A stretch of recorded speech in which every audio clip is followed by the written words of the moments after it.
Hello everybody, welcome back to our YouTube channel. Today in this video I'm talking about United States Natural Gas Fund.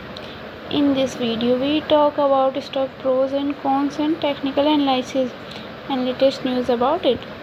Stock is trading at $6.86 with 2.56% negative in a day.